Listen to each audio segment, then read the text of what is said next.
602. We're going to keep this one precise. Let's do it. Not going to meander. I'm going to stay focused. This is going to be a precision podcast. Yeah, precision. Precision. Well, you know I like precision. Precision, but you use hand tools. It's weird how those things work. I do. Yeah. Got to introduce a little bit of soul with some handmade quality, but still precise. When I need to use a mill or a lathe, I can use it. Yeah. But I like hand tools. Yo, I looked into like mills and lathes. Did you? Mm-mm. No? I'm not ready? It's kind of like a boat. You just want to have a friend that has one. Yeah. Right? You don't want to have to deal with all the... Yeah. I mean, unless you're going to go dive headfirst into this and you plan on building a lot of bikes, you'd probably use one infrequently, right? I got you. Yeah. I mean, those things are expensive. Like, yeah. I mean, the ones that you have, they're old, but, you know, back when things worked forever. So... True. What do you think those would cost now if they were on the used market? Dude. I mean, so my milling machine is a millwright. So it's like a baby Bridgeport. It's not a full-blown. It's like a 2/3 scale Bridgeport milling machine. I think Bridgeport milling machines are like $4,000, $5,000 that's not easily. Now, I mean, I paid like $1,200 10 years ago. Okay. You know, and then my lathes now are like $2,000 and $3,000 for old vintage lathes like mine. Yeah. Mine is from the 50s. Yeah, yeah. I got it for like $800 from an old retired machinist. Like, I mean, he was well in his 80s. Yeah. All the hard-inch tooling and all that stuff, which goes for a small fortune now. Damn. But I got all of that. So, yeah, I got a sweet, sweet deal. Well, I mean, looking at what, you know, the process in which, you know, when you were doing all the modifications to the frame, like I noticed that at times that you did have to use the lathe and the mill. And especially on the mill was funny, and I don't know if I actually captured this in any of those videos that we made doing it. Yeah. When you had like the down tubes in there at that crazy angle with the hole saw to come through it. Yeah. It's just basically, it's like a glorified drill press, right? A milling machine has this ultra rigid, solid precision. It's beefy. It doesn't flex. It doesn't move. Yeah. But you can control things in such a, controllable fashion. Yeah. But yeah, I'm still doing something primitive, like when I was notching your down tubes on the milling machine. You did capture a little bit of it in the last edit. Yeah. It's just basically a hole saw. So I've got this ultra precise piece of equipment, but I'm notching tubes with a hole saw. A bimetal hole saw that you get at Home Depot, which is really all it takes to notch tubing. It's really all it takes. And then still... You don't even need any of that to notch tubing. You could come out there with a cutoff wheel and a flap disc, you know, my motto, right? My favorite. And you could notch tubing just like that, just taking a little bit at a time with a grinder, holding it up. Did I take off enough or not? And you just creep up on it. After finally, for the first time in my life, welding steel, I feel like it's so much easier to add filler into it. Like, say, if you do get a bigger cut, you need to fill a gap.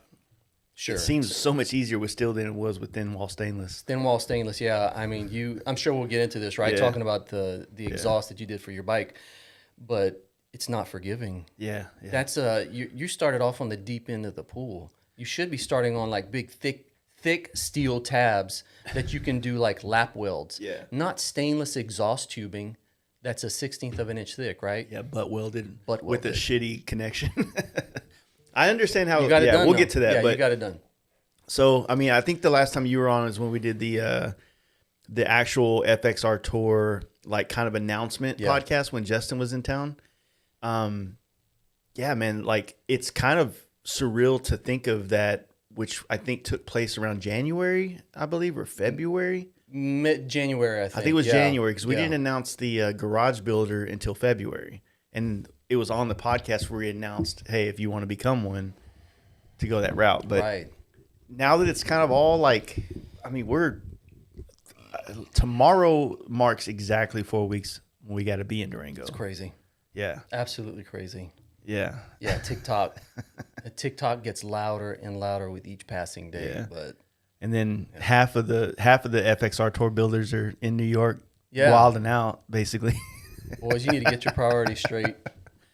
You got to come back home and have more pressure on you, but they didn't miss that much time. Yeah, sure. Yeah. But no, I mean, now that it's kind of it's strange, like having a build like this where, you know, the the end goal is at the end of the year. So you have all, like, for some of us, myself is kind of what I'm talking about, is you have all these other obligations all year long. Yeah. You know, the camp out, and then Born Free, and then Sturgis, and then it's like, it's all, for me, it's been there. Like, it's like, oh, okay, we got to do this. But the amount of, as soon as Sturgis was over, the way that, like, every bit of my computing power in my mind was able to go to this, it was like, it was a very different feeling towards working on this bike than it had been prior to that. You know what I mean? You flipped a switch because you knew, I think you had already established in your mind a framework that, okay, I've got X amount of events. You know, you had your own camp out, you had Born Free California, but after Sturgis, we're going to flip a switch and we need to get serious. So you already had that mindset going in. Whereas for me, I knew that when you announced this in January, October seems like a million years away, but I know that how this stuff can creep up on you real quick. Yeah. So I was just head down the entire time. Because I had a ton of fab work to do.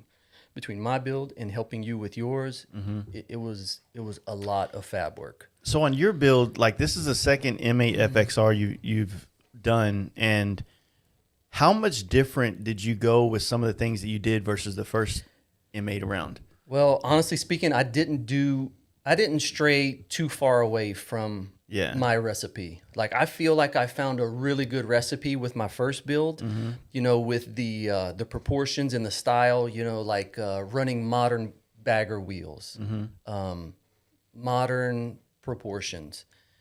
I feel like that was a winning recipe for me, but I knew I wanted to take it to another level on this build.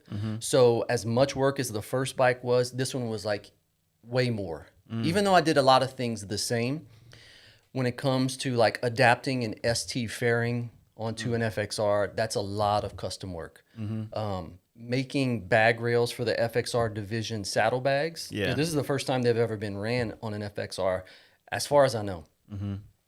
It's a lot of work. Yeah. You're creating all this. This is a green field. You're coming in from scratch. This hasn't been done before. You need to come up with the bracket. There's no fixtures or anything to work off of. Just make it happen. So it was a lot more work. But to answer your question, though, like I said, I haven't strayed too far off from that original formula. It's just kind of adjusting the knobs a little bit, taking things to a little bit of a higher level, more finished, more refined, still in that OEM vein that I think I'm kind of known for, right? Like, give me all your takeoff parts. Give me that OEM stuff. I want this to look factory. It still has to be a Harley Davidson underneath the skin. But I needed to amp it up a little bit, you know.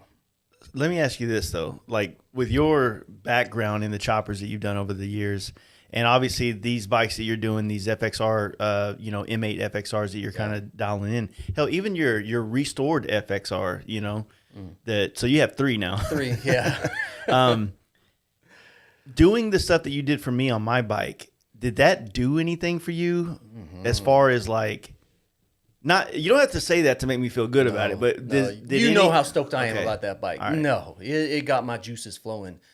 Yeah, I mean, I feel like with that skill set, to not flex that muscle at all, like it's probably the same way that a lot of people look at me with like airbrush, right? Yeah, like you could do that, but you don't. Like, you know what I mean?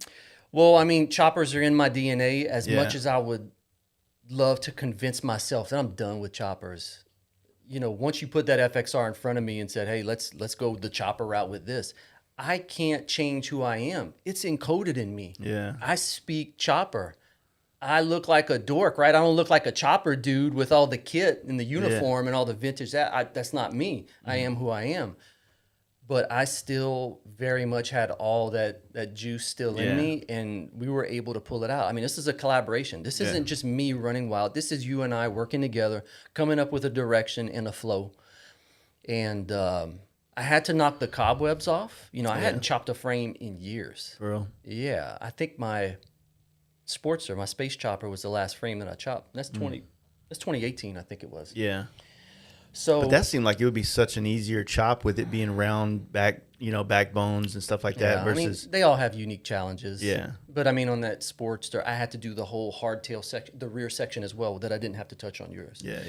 So anyway, I think we were able to still tap into something that's still buried deep inside of me that I'd like to pretend is no longer a factor. But I think Listen, man, you know how genuinely stoked I am. I'm not Yeah. I'm not just giving you lip service.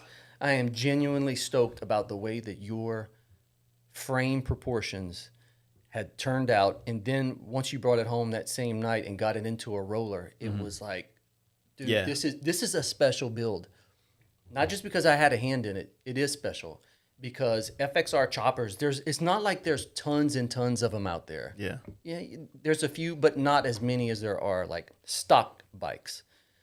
So there's many different routes you can go with an FXR chopper. Yeah. And my whole goal was to help you to find something that maybe you didn't even realize. Yeah. Like you have a preconceived notion of what you want this thing to turn out to be. I'm trying to help you find something that, well, maybe you didn't think about this. How about this idea? What about this angle? What about this consideration? And I think we found it. I wanted to give a unique take on FXR choppers. The ones that I've seen that have been done before aren't necessarily done the same way that yours is. I mean, let's face it, you are chopping tubing, you're raising the neck, and now you connect the dots. Yeah. But I think we did it in a way that had really good lines. It just flows, man. It looks muscular. It looks tough. Yeah. It doesn't look like some sissy bike. It doesn't look like some collection of parts that don't belong together. Everything has good design language, good design cohesion. It's not just parts that were picked at random that have no flow. No. Yeah, I think we've got that- a good flow here. I think initially, like those, like, and for you guys listening, like a lot of what we're kind of talking about now is we did the YouTube videos where a lot of that was initially we were going through those motions of figuring out where to put, with the wooden stick, like where do we put the backbone, how far, and in my mind, like I said, and since day one, I've always said that the Al Emerson build was the inspiration. Yeah. And in now looking back at that Al Emerson build and the one that we have, like mine is so much more different than that. It is. It's so much different as far as like we didn't go nowhere near as tall as he went.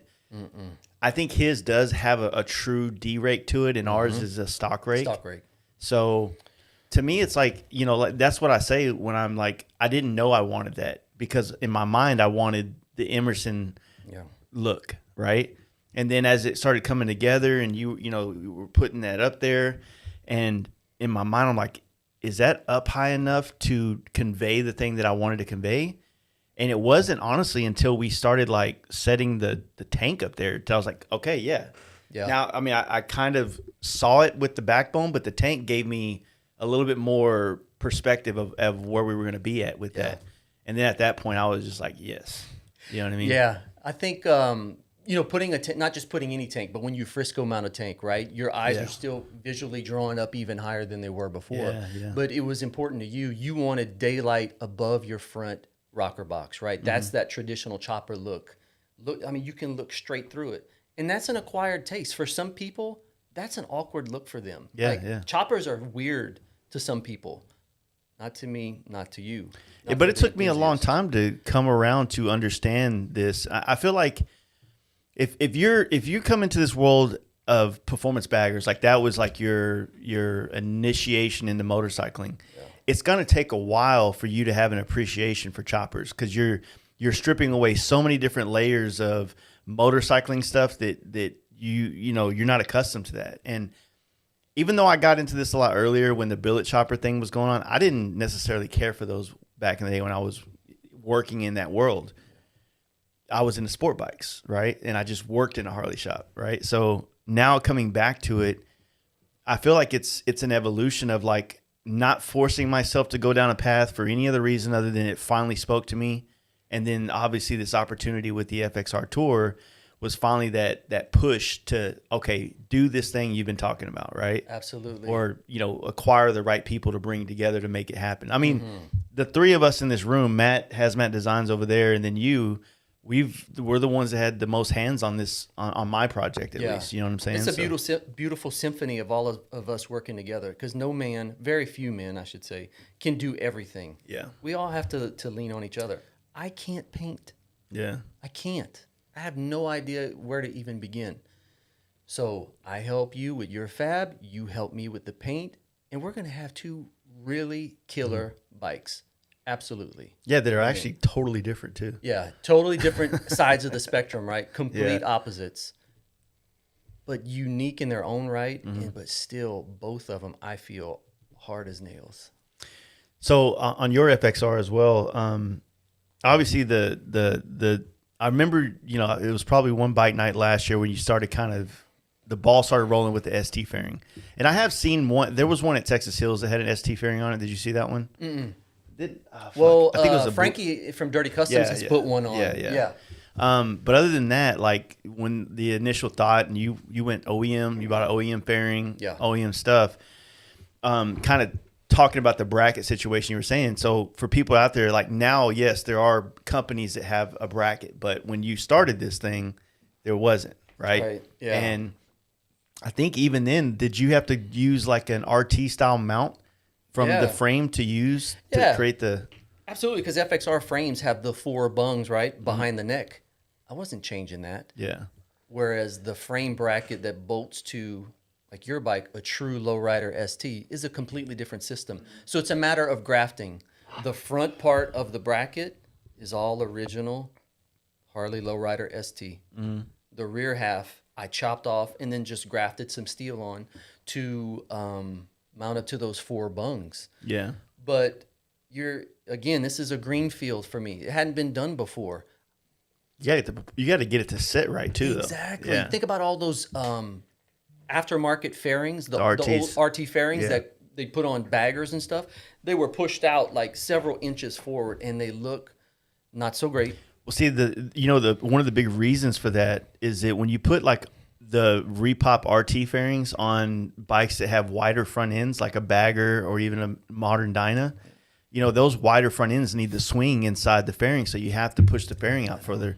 Or you have to be another type of fabricator, which is a fiberglass and composite style fabrication, where you can basically reshape and trim the insides of that to make it work with an RT fairing. Right. Which you had to do on your last build for the most part. Yeah, just a little bit of trimming to get a mid-glide from a Dyna to fit in there. But the bottom, what I was trying to say, though, is that if you have nothing to base it on, because you're looking at pictures online of a factory lowrider ST, and I'm studying the proportions of how far that fairing sits out, where does that bottom point, where does that sit in relation to like the front rocker box, all these little details, trying to make it look as OEM as possible, but yet still have, if you're looking at the bike from the side, that curve at the back of the fairing to match the tank. Yeah. All those sorts of things. So I spent a great deal of time obsessing over those details, and I think it looks great.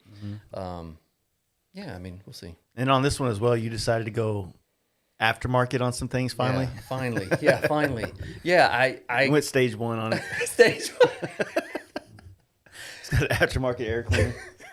I could not deny the fact that when I saw FXR Division's bags that they had came up with a year or two before that Justin and Chris used on their personal builds, right? Their personal builds, the baggers, touring bikes, baggers. I thought, man, this is such a good look.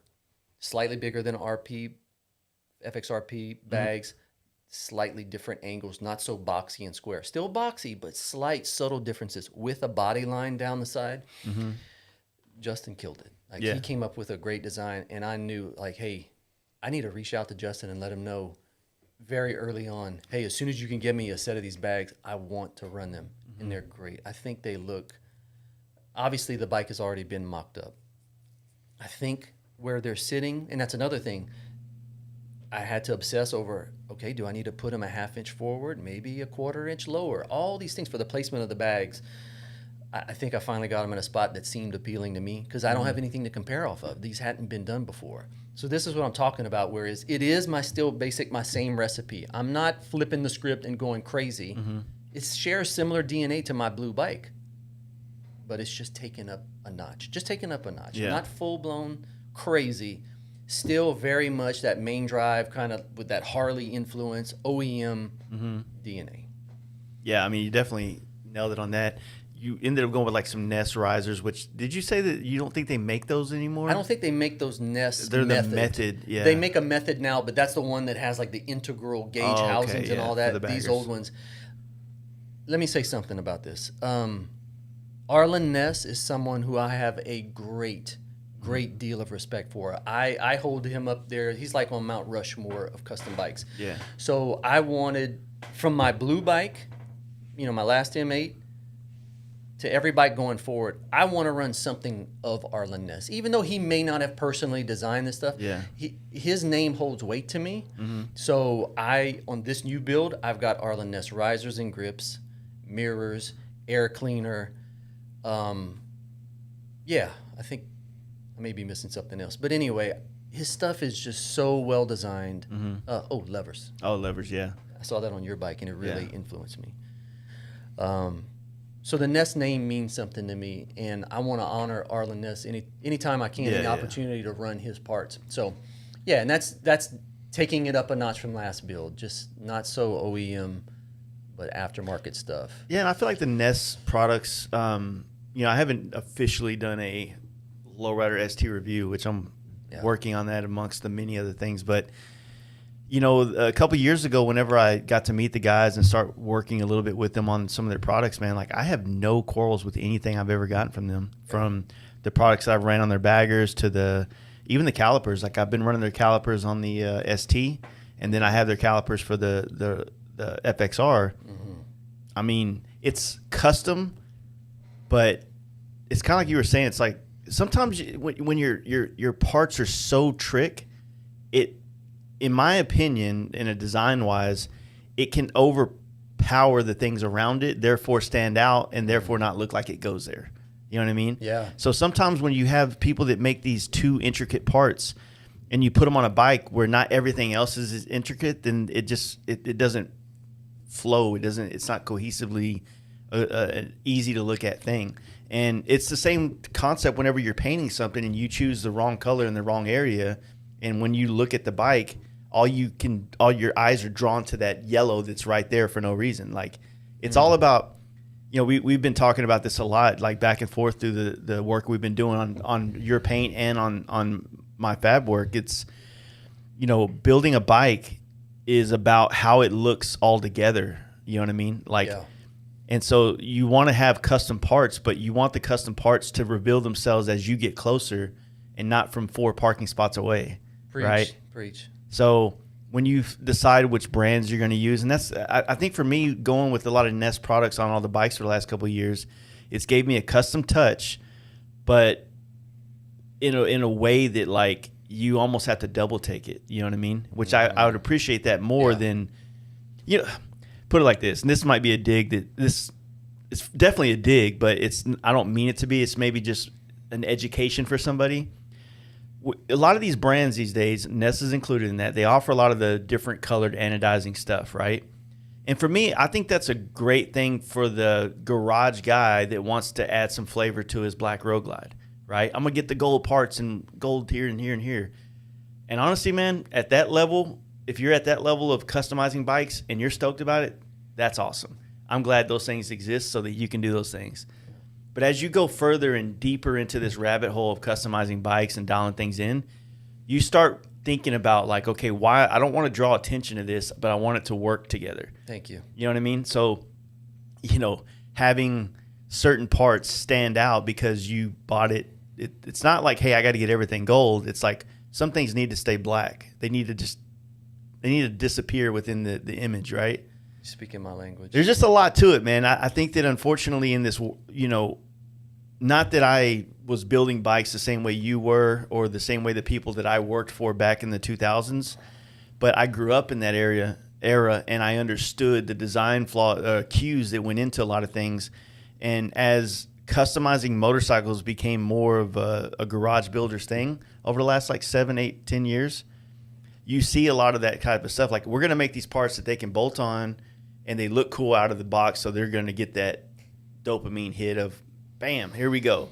As opposed to a full build is like, it's a different experience, and there's levels. And once you start climbing those levels, it starts being a different kind of obsession with this type of stuff. Yeah. And this whole process, especially this last 2 months, has awakened something in me that I haven't felt in a long time, because I haven't been able to look at something with complete unrestriction of a box, And I would say that, to give Justin credit, which I'm not going to do much here, my machinist, his mint green Road Glide is kind of like, now that I'm in this process, I see that bike differently now. I feel like when he built that, he was building it outside of the confines of the boxes that we're all kind of like within the performance bagger world and performance Harley world, if you will. Yeah. So there you go, Justin. That's it. That's it. We're done. We're done with the no more, buddy. But Yeah. No, I get it. You're totally speaking my language. I mean, this has always been my design philosophy, even back from building choppers. I never wanted one singular part to be fighting for the viewer's attention. It all needs to flow. And a lot of times that required difficult conversations with customers. Like, listen, man, I know you want these shiny, whatever, foot pegs, but do you want foot pegs to be the thing that everybody's staring at on your bike? Do you want to draw attention to a throttle cable, or should a throttle cable disappear? I personally subscribe to the philosophy that it should disappear. Yeah. I don't want shiny coatings on brake lines and cables. And I know that probably hurts some people's feelings, but that's me. I want it to disappear. Yeah. I want to draw but see, attention at the same to the whole time, if palette. you have a chromed out Vikla, then it doesn't disappear on that. There you go. So there's a place for those type of things. Well said. Yeah, point taken.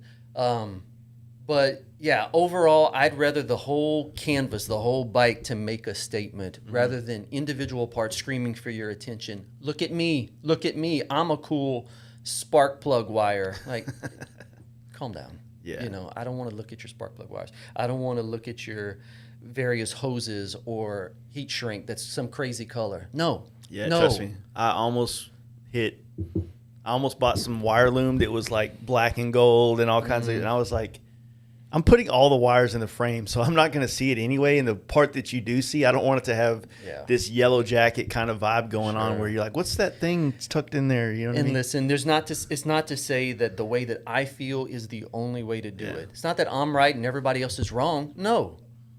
It's just different. Yeah. This is why they make chocolate and vanilla. Yeah. Oh, that's my saying. I want to say that I told you what Kyle in Forever Rad had told me when we were at Sturgis, when he was saying, like, when someone asks him his opinion about their bike, and he's like, do you really want my opinion? Yeah. And it's kind of one of those things where, like, it's kind of off the subject, but on the subject of this, it's like, I've had a pretty good open dialogue with Michael Lichter since going to Sturgis and doing the podcast, which I will be releasing soon, to where I've actually asked him to critique a lot of the things I've done, from the blog to the photos that I've been putting out with it. And man, there's been a few times where we're sitting on the phone together on his website and on my website, and we're talking about photos. So from someone like that who's telling me that he doesn't like something I did, that's criticism I want from somebody. It's very constructive. It's constructive. Yeah. Now, I'm not going to go on Michael's photo on Instagram and go, no, not for me. That's called hating, right? Criticism is something that's personal between you and the person that you're asking for it from. So social media is not a place to put that criticism. If you message me and say, hey man, I want to say your bike's cool, there's just one thing that's just driving me nuts, and I just wanted to maybe you're overlooking, or maybe I'm just out of line. Yeah. That's criticism I'll take from somebody, because they're doing it in a personal way that's not to fit their ego like you would on someone's post. It's done in a different way. Does that make sense? Respectful. Yeah. Very. Yeah. Well, you have to be, as the recipient of that criticism, you have to be confident to take it and secure. You can't be insecure and get offended because somebody said something that hurt your little feelings. Y'all hurt my feelings when I put the fender picture in the group chat. Yeah. I was like, God damn it, I just bought the fender. Yeah. But y'all were right. It didn't work. It didn't work at all. So, but that's the thing, is like when when it comes to building bikes, I think that building bikes, for the little that I've done in my life, I think that it's like every other type of creative endeavor where, I lost that train of thought. 100%. Anyway. That's okay. It'll come back to you. But no, this, like I said, the whole concept of, you know, as you grow, like the influences of your creative path in anything you do, whether it's painting, photography, custom building bikes, or whatever, you know, or music for that matter, like your influences ultimately shape you and you become that cesspool of all those things. Yeah. Cesspool's probably the wrong thing, but you become that mixture of all those things, and that's the new thing. You know, a little bit of Van Gogh, a little bit of Picasso, and then, you know, now you got this guy in here, and it's a completely different vibe now, and that's how we get new things in the world. Yep, same thing with your bike build. You got a little bit of my flavor, a little bit of Matt, whole lot of yours. I mean, it's a gumbo. Yeah, it is. And, you know, like there's a lot of things, you know, obviously being a part of like this performance motorcycle world over the last 7-8 years or whatever it's been now, there's a lot of things that I like about that world that I wanted to be on this bike. There's a lot of choppers over the last set amount of years that I've had an eye for it. I think Bill Dodge did one a couple years ago that really spoke to me, kind of a performance-esque look that he had. Tooth and Nail has had a chopper. I forget the guy's name.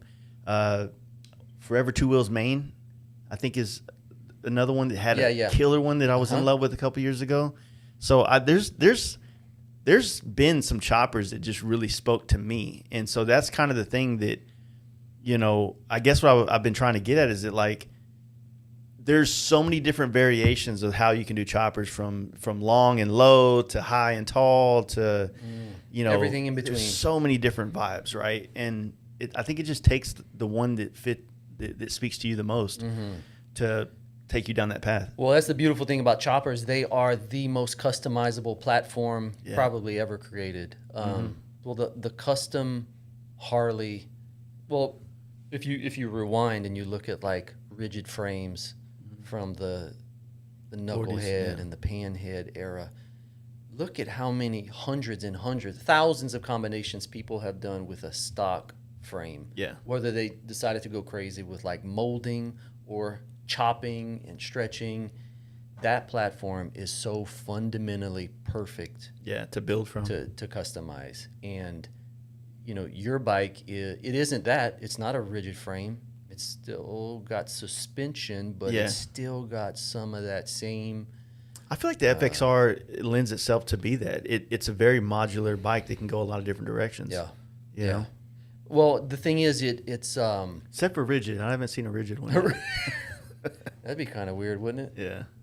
That would kind of defeat the whole purpose, I think. Yeah. But I mean, it's a beautiful platform. It's known for its rigidity and good handling.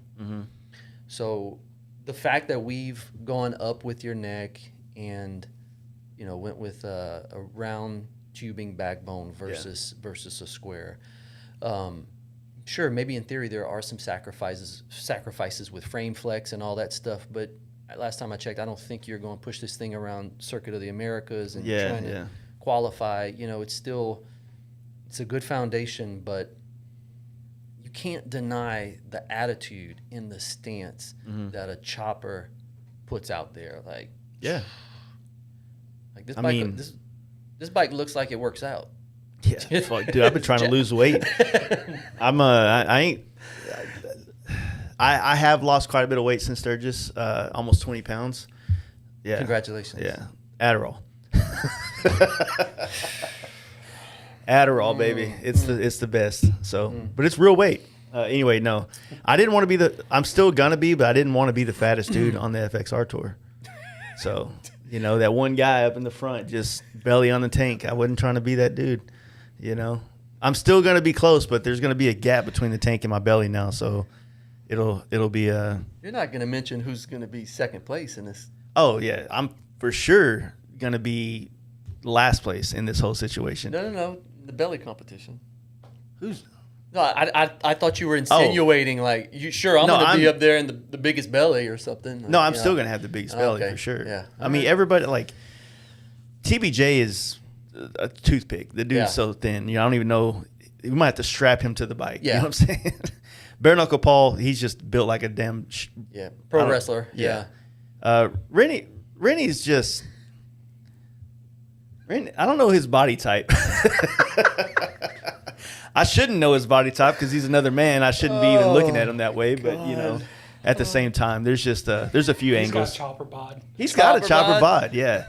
Little pooch right there was belly, but it's not quite where I'm at. But it's it's kind of like rookie stuff. Randy, you got to get that belly up, brother. But no, it's no, I just thought, I don't know, man. Like as this stuff's all coming together, I will say, man, like it's kind of been on both fronts for me with like the amount of phone calls and the conversations with all the other powers that be that are kind of helping bring this together on I guess the clerical side of things. Nailing down the information for Durango and Trips Harley Davidson out in Amarillo, and then I still got to go do a meeting with Strokers next week. The stuff at Born Free, it's been a lot of conversations, but at the same time, trying to also keep this thing very loose. That way, there's not such a stringent, it's not so rigid, right? Yeah, like you it's got like, an itinerary that needs. I don't want to be the guy because I'm wired to be this guy. I don't want to be this guy on this tour where Wednesday morning at Amarillo when we're supposed to be getting on the road. I don't want to be the dude freaking out like, God, we got to go. I don't want to do that. I want to just be like, it is what it is. We're gonna fucking go at this pace, and however things go, they go. But at the same time, it's hard for me not to do that because I have, knowing that okay, we do got to get to the pre-party for Born Free, at Strokers. I want the bikes to be there. I want, you know what I mean? Sure. Just a lot of other things that I have a control freak kind of thing going on. You have a too. type A personality, Yeah. right? You like to be a leader and control things. So It's not that I like to be. It's just no, it's part of your DNA. Yeah, it's your wiring. It's like I just, I would love to be the guy that's just nonchalant in the back, like, fuck it. It is what it is. Not gonna happen. I'm trying to be that person, but it's just I'm not wired that way. So. Well, on behalf of all of us, thank you for the efforts Oh. you're putting into it, making all these phone calls, doing all these, all this legwork to make it happen. Thank you. Man, I think it's going to come together, man. It's as, other people's excitement or, whatever you want to call that is also a type of fuel that, like, every Monday Justin texts me. He's like, 4 more weeks, or he's like, something like that. So it's like, even though I'm not thinking about it, it's like, damn, all of a sudden now I'm thinking about it. Now I'm excited and stuff. And it's just a mess. Yeah, because you need to have some margin for whenever, ultimately, inevitably, when we're building these bikes, something usually pops up. Some kind of bug or some kind of thing that needs addressing. Very rarely do you finish a build and after you tighten the last bolt, you just ride off in the sunset and never have to do anything again. So I can understand where you're coming from because time it's approaching real quick. You still got some fabrication to do and somehow find time to paint it and let it cure. Yeah, the paint. Fortunately, like when I was painting, so I candied the tank, fairing, and the rear fender, which are going to be the only things really getting flaked out paint on it. Yeah. I did that yesterday. And I was looking in the booth and going, "Oh shit! Like this isn't a bagger. This isn't an ST. Yeah. This is so much nicer, right?" So I'm not worried about mine. I just, the amount of money that's been hemorrhaged over the last 2 months on this has, it's just kind of. We it's all been feel tough. it. We all feel it. Yeah. And I mean, we're coming off a summer where I had to bust my ass to make enough money to stay on the road to do all that, and then come home and need to start making money to just live. And now I'm still finding ways to hemorrhage more money on this. And everybody's like, "Oh, well, don't you get everything for free?" I'm like, please. I wish, because I'm not even gonna say the number that I've spent so far, but it's up there. Yeah. And I have more money in this than I do in my bagger. Let's just put it that way. Wow. Yeah. Wow. Yeah, I'm so tired of money going out.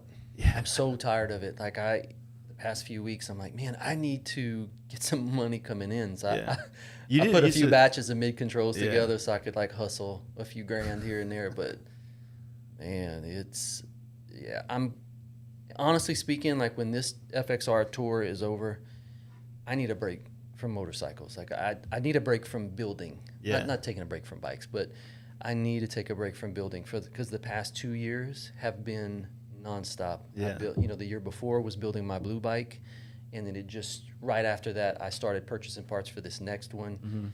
And I've neglected a lot of things like on the home front. You know, Yeah. I got projects at home that I want to Yeah, complete. what you I doing, need like to a complete. steel kind of like canopy thing for Yeah, the a pool? big pergola out Okay. in the back by the pool. Yeah. And You're not done with that? No, because I started it last year and then winter came and it was just, I put it on pause. Yeah, yeah. And then after winter, well, during winter, I ramped up fabrication for this current build for the tour. So the bottom line is that bikes have been all consuming for the past 2 years. And I need to take a break to accomplish things for me and my family at home so that we yeah? can all reap the benefits instead of just doing things selfishly for me. Yeah. It's not what I'm about. Anyway, yeah, that's what Yeah, I it's want tough. to do. I want to Like, take a break. I'm not publicly gonna say that I need to do that, and she'll use that against me. But no, yeah, it's tough, man, because it's hard not to do the thing that speaks to you the most at the time. And so I think that like all the home projects I need to work on, when I go out my backyard and all the fence posts are missing, I'm just like, how do I make this project make me want to do it? You know what I mean? Yeah. And I guess there's certain things like when you're doing something where you get to see your whole family enjoy the perks of this thing that was made or brought to the table.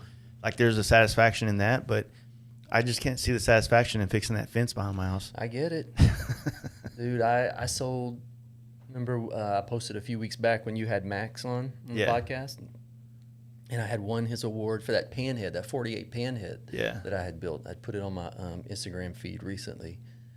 When I sold that bike, that whole stack of cash went to buy a fence around my backyard. Damn. I mean, you know how glamorous that is? I bought a fence with a panhead. And you can see through the fence too. Yeah, it's iron, a wrought iron fence, but God bless, that's a hard pill to swallow. Like, look how cool this bike was, and now I got a fence. Yeah.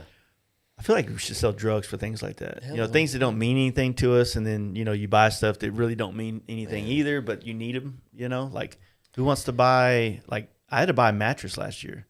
Those aren't cheap. They're not. I financed it, and I just paid it off this year. So. But it's those kind of things. The mattress game is a hustle. Oh yeah. Yeah. You need to change it every 4 years, bro. Oh, whatever. Yeah. Yeah. The last mattress I had 10 years on it. Yeah. So many stains. Dude, my mattress that I grew up in and moved up here to Texas with. I mean, that thing could have held water. It was like a big old bowl, I grew up in that thing. Yeah, mattresses are expensive, but anyway, everything's about balance. It can't just be all bikes and I push everything else aside. You have to make time for everything, or else when your life's out of balance, then you're out of whack, and that's no way to live, man. Yeah. So I've already, I've talked to you quite a bit over the last year, but next year for me looks a lot different than this year looked. The customizing bikes thing, like that's gonna probably take a break for a year. You know, I told you about the other idea that me and you were talking about, the sporty thing, but that won't happen till the end of next year if it happens. So, but yeah, get done with this, and then I think that this FXR is going to be able to replace both my bagger and the ST for me. Obviously the bagger, it's already, it's for sale. I got a handful of in the works buyers, but there's like contingencies of things need to happen for it to happen kind of thing. yeah. But the ST, like I kind of want to keep it because I do like the bike now. I didn't like it at first, but I've learned to love it. So I want to keep it, but I don't know how long I'm going to keep it next year because, ultimately, as much as I'd love to have a couple bikes to kind of choose from, I really only ride one at a time. Yeah. And if the FXR if I can find a way to comfortably travel on it the way that I intend to, obviously with less amenities than obviously a Road Glide, but if it can still fit that build, then that's just going to be the only bike, you know what I mean, for a while, just so I can focus, like you said, focus on some other things that need attention and, whatnot. Like, well, you mentioned something about you can only ride one at a time. Yeah. And as much as, I'd like to have a whole fleet of motorcycles in the garage, the bottom line is that I only have so much square footage. And I tend to, I'm so excited about the current build. yeah. And then once I'm done with the current build, well, then I can ride it for a while and then move on, and keep the creative juices flowing. So I I've told you this. I'm probably going to put my blue bike for sale in the coming months. It's not a rush or anything, but I just can't have all these bikes in the garage. It's just not practical, and it may be time to send that one on down the road. You know, it's not a fire sale. I don't need money, but I would want to see it go to someone who truly appreciates it for what it is. Yeah. Because it's not like anything else, right? It's full custom, but it doesn't look custom. Yeah, you don't want to sell it to somebody and then they, like your Sportster chop did. Yeah, and they completely just turn it into a monstrosity. Yeah. But at the same time, I've told you this. Like I would love to see it go to someone who can appreciate it in the way that it is, or if they wanted to take it to a whole new level. You know, from this past year, I got to see a lot of the Covington's bikes up close and personal. The fit and finish is untouchable. Yeah. Untouchable. I've never seen anybody that can build bikes to that level. Like even to see one of my creations to go in their hands and to take it to another level, I would be honored. Yeah. Well, that's kind of the thing that I've been saying this for years about David and whatnot. The Covington's bikes, regardless of how big the front wheel might have been on the bikes, the quality's still there. You know what I mean? I think that a lot of our bike culture scene as the big wheel thing kind of became, you know, I hate to say the joke of the industry, but that kind of thing. It sucks that there is such high quality bikes out there that exist, but they're kind of overshadowed by the allure or the aura of that whole kind of scene. And I mean, Dave's a bad motherfucker, and he's like you, where there's not anything that he's not capable of making or visualizing and bringing to the table. Look at what he came to the table with this year, the two STs for Winton and Scott. Yeah. Marcus and I probably spent 30, 45 minutes on each bike just... Yeah. I mean, you look deeper into the bike and you're like, oh, I didn't even notice this. I didn't even know that. I mean, it's unbelievable the level of finish that someone like Dave is achieving. It's commendable. It's inspirational for me. At the same time, it's like, oh God, it's exhausting to think about how much work he had to put into details that no one would ever see. Yeah. I don't even know if I'd want to take things to that level.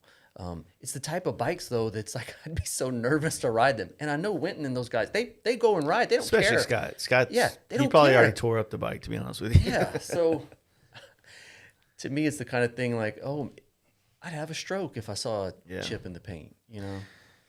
Yeah, I mean that's kind of the, I don't know. I think there's nothing more baller, for lack of a word, than having something like that to that level and not treating it like you would, like you don't care, but still enjoying it in the way that you would if you didn't have those things. You know what I'm saying? Like I get it, you know, and that you kind of brought something up a while ago that kind of made me start thinking about it. It's like, all the bikes that I've been having, like the ST and the baggers over the last couple of years, have been like these things in my head that have value to the world.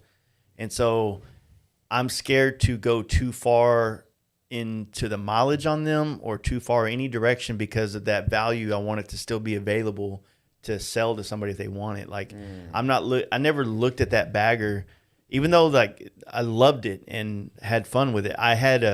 There was a finite like date on that bike that I was going to be ready to get rid of it. And it's this year. Yeah. Because I didn't want to put another 30,000 miles on the bike or get it to where if I did sell the bike to somebody, I wasn't confident that it would be a good sell. Right.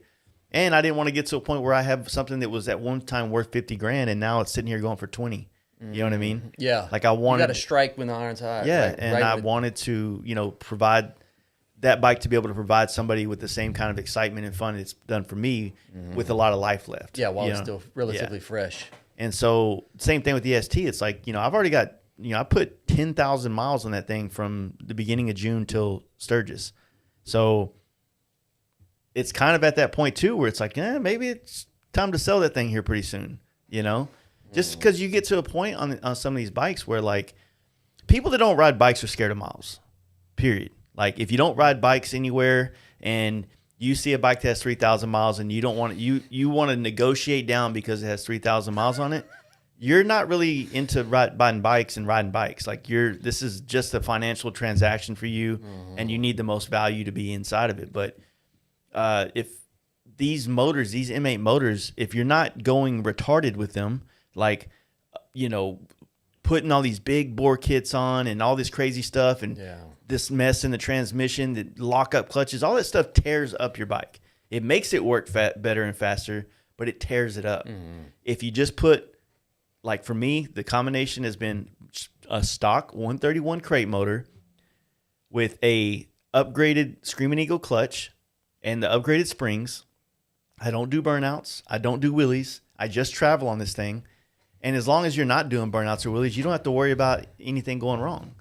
I mean, you can do them, but you're going to burn the clutch up quick. Sure. And so the clutch is my fail-safe. It's not as strong as a lockup. A lockup will, you can do all that stuff. That's logical. But then the lockup's going to lock up that transmission too, because now it's going to expose the weak link in the transmission. So I want the weak link to be the clutch because that's the cheapest thing to replace. And it's available everywhere. It's wise. So you start going and building these bikes and you put all this money into these things to make them, to get 5 more horsepower. And, you listen to the salesman, like, you got to do a fucking transmission now because you did the motor. It's like, these M8s are amazing. You just got to get the right combination and you just got to be good with it. Yeah. Yeah. I'm going even more simple than I did on my last build. The blue bike I did, the fueling, the whole cam chest kit. But that whole drivetrain was water cooled. So you had to swap out the head, swap out the oil pump. But anyway, Harley's oil pump issues pre-2020, right? It was well known, well documented. You almost had to replace the oil pump. So bottom line is that on this build, my drivetrain on this build came from a 2022 trike.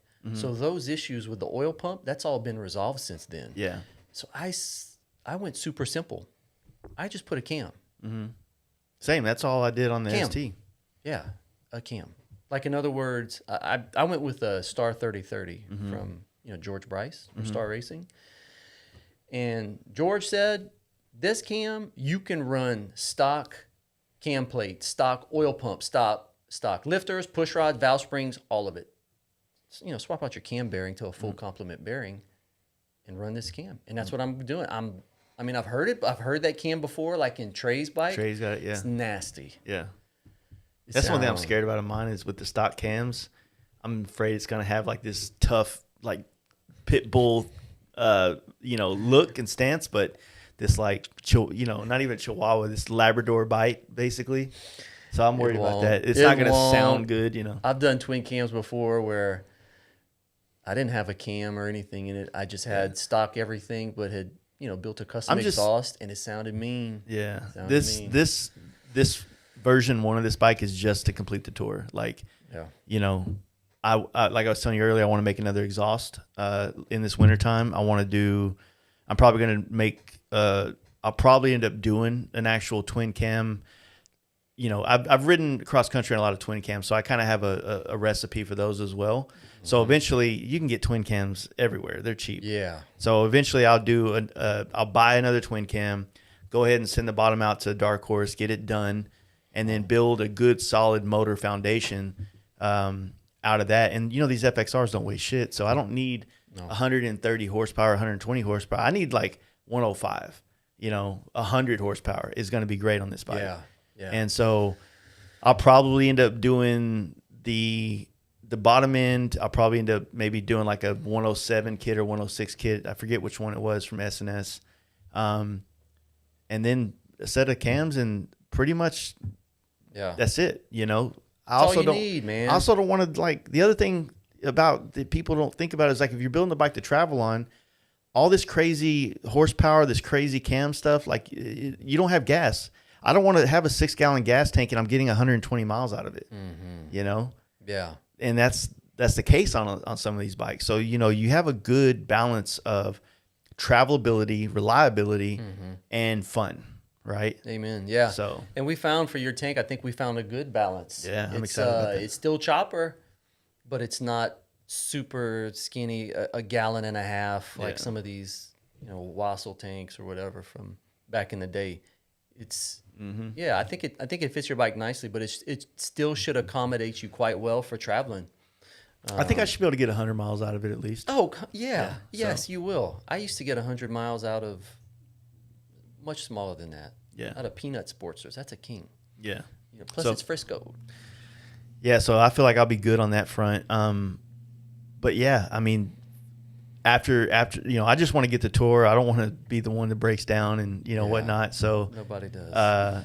That to me, that's the most part, is to keep this thing, custom. But I guess maybe that's the pussy in me. And this is that maybe you got Bare Knuckle Paul doing a freaking blower on his bike, which I'm glad he's confident in that.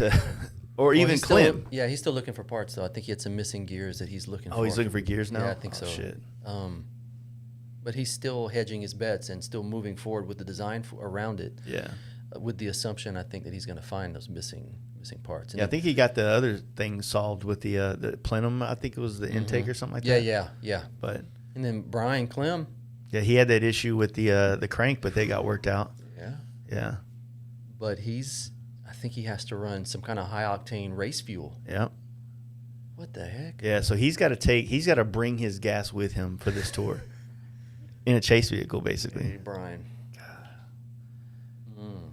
But honestly, this is what makes it interesting and fun. Like having these, for lack of a better term, like these off the wall things. Unpractical, but it's like whatever. It's badass. You did it. You know what I mean? To me, like it's cooler than just like not. We've got a wide spectrum. Dude, the bikes. tour builds are out there. Between the choppers and the M8s and everything in between. It's shaping up to be something special. So you said earlier that the FXR Division 1 is kind of like piquing your interest the most right now. Definitely the most. The engineering. Yeah.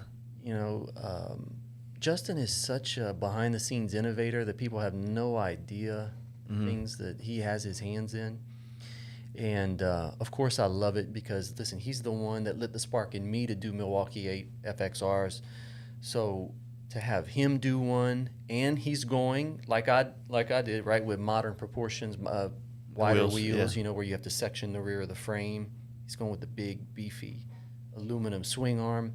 But then off of that swing arm, since he has all that beef, he's got a tower built up where he's running a monoshock. I mean, it was clean. It's clean. That picture they posted with just like the roller with the the empty transmission and everything on there, it was just like, which is frightening to me too, because I'm like, dude, I've been on final assembly like for a while now, and you just got it in a roller, so I'm nervous. But I talked to Justin, he's like, oh yeah, we're fine.